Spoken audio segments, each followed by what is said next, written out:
ایک مصیبت ہوتی ہے عذاب کی صورت میں اور ایک ہوتی ہے آزمائش کی شکل میں۔ اللہ تعالیٰ اپنے بندوں کو جانچ رہے ہوتے ہیں، اللہ تعالیٰ ان کا امتحان لے رہے ہوتے ہیں، اللہ تعالیٰ ان کو بڑے درجات دینے کے لیے مختلف قسم کی آزمائشوں سے گزار رہے ہوتے ہیں۔ الحمدللہ رب العالمین وسلام علی عبادہ المرسلین وعلی آلہ وصحبہ اجمعین، اما بعد فاعوذ باللہ من الشیطان الرجیم، بسم اللہ الرحمن الرحیم۔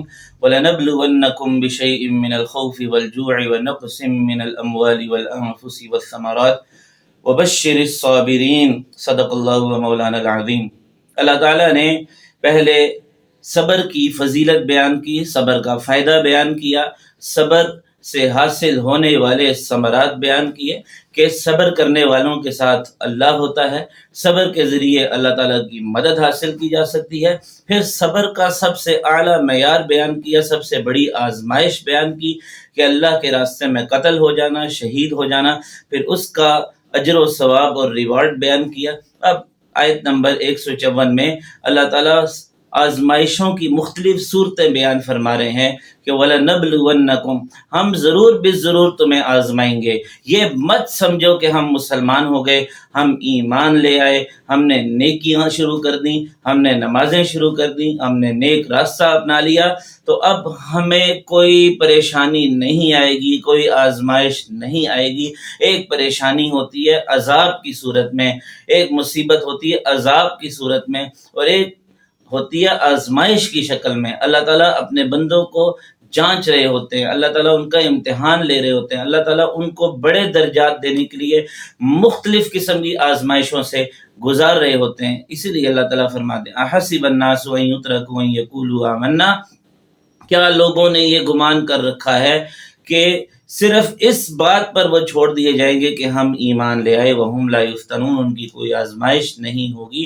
تو آزمائش ہوگی، یہ دنیا امتحان گاہ ہے، یہ دنیا جزا و سزا کی جگہ نہیں ہے۔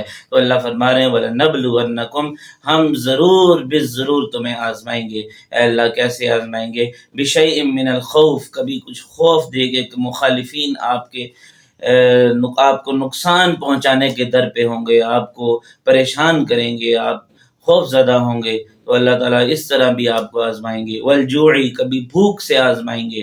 وَنَقْصٍ مِّنَ الْأَمْوَالِ، کبھی مالوں میں کمی سے آزمائیں گے، فقر آ جائے گا، غربت آ جائے گی، تنگ دستی آ جائے گی۔ اور والانفس، کبھی جانوں میں کمی سے آزمائیں گے، بیماری آ جائے گی، کوئی انتقال کر جائے گا، کسی پیارے سے جدائی ہو جائے گی۔ والثمرات، پھلوں میں کمی سے اللہ تعالیٰ آزمائیں گے۔ تو اللہ تعالیٰ کیا دیکھنا چاہتے ہیں؟ اللہ تعالیٰ اپنے بندے کا صبر دیکھنا چاہتے ہیں، اس لیے اللہ فرما رہے ہیں وَبَشِّرِ الصَّابِرِينَ، جو ان آزمائشوں میں صبر کرے گا اس کو خوشخبری سنا دیجئے کہ اس کو اللہ تعالیٰ اس کا بدلہ ضرور دیں گے۔ وہ صبر کرنے والے کون ہیں؟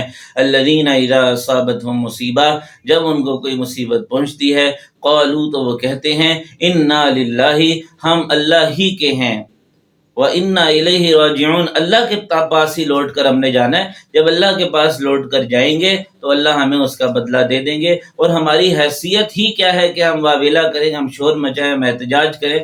ہم تو اللہ کی مخلوق ہیں اور اللہ ہمارا خالق ہے، ہم اللہ کی مملوک ہیں، اللہ ہمارا مالک ہے، وہ جو ہمارے ساتھ کرے وہ کر سکتا ہے۔ اللہ تعالیٰ ایسے لوگوں کی فضیلت بیان فرما رہے ہیں اولئک علیہم صلوات من ربہم، یہی وہ لوگ ہیں جن پر اللہ تعالیٰ اپنی عنایتیں کرے گا، اپنی مہربانیوں کے، اپنی رحمتوں کے دروازے ان کے لیے کھول دے گا، ورحمہ، اور اللہ تعالیٰ ان پر رحمت بھی برسائے گا۔ یعنی ایک تو ہر ایک کے اوپر الگ الگ رحمتیں، نوازشیں، عنایتیں ہوں گی، اور ایک عمومی رحمت ہوگی جو اللہ تعالیٰ ان کو عطا فرمائیں گے۔ وَأُولَئِكَ هُمُ الْمُهْتَدُونَ، یہی وہ لوگ ہیں جو ہدایت یافتہ ہیں، یعنی جو آزمائشوں پر صبر کرتے ہیں، برداشت کرتے ہیں، واویلا نہیں مچاتے، ماتم نہیں کرتے، شور و غل نہیں کرتے، ناشکری کے الفاظ نہیں بولتے، اور اللہ تعالیٰ کی نافرمانی کی طرف نہیں جاتے، بلکہ صبر کرتے ہیں، برداشت کرتے ہیں۔ اللہ تعالیٰ ایسے لوگوں کو پسند فرماتے ہیں، ان سے محبت فرماتے ہیں۔ اللہ نے ان کے لیے اپنی رحمتوں، اپنی عنایتوں کے جو ہے سامان رکھے ہوئے ہیں۔ اللہ تعالیٰ سے دعا ہے کہ وہ ہمیں ناشکری کرنے سے بچائے، اللہ تعالیٰ ہمیں اپنی رحمت سے دور ہونے سے محفوظ فرمائے، بلکہ اپنی رحمتوں اور اپنی عنایتوں کے سائے میں ہمیشہ رہنے کی توفیق عطا فرمائے، دنیا اور آخرت میں ہمیں سرخرو فرمائے، آمین یا رب العالمین، وآخر دعوانا ان الحمد للہ رب العالمین۔